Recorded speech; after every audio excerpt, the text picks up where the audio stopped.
গাড়িটা কোন দিক থেকে আইতেছে? আচ্ছা গাড়িটা কোন দিক থেকে আইতেছে? কোন দিক থেকে আইতেছে গাড়িটা?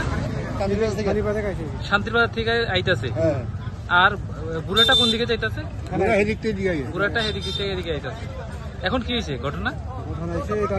লাশ হয়ে গেছে, এখন রক্ত বাড়িছে নি?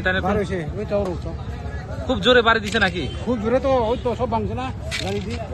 কোন কোন জায়গায় বুড়ার আহত কোন কোন জায়গায় হয়েছে? মাথা আর পায়ে? পায়ে সব পায়ে হয়েছে কেমন? এখন মানে গাড়িটা কি জোরে আসিল? জোরে অ্যাড্রেসে লাগে কেমন? এখন শান্তি হসপিটাল লেগে গেছে। অবস্থা কিরকম এখন? অবস্থা তো বেশি নাকি বালাও খারাপ হতে পারে, অবস্থা খারাপ আছে।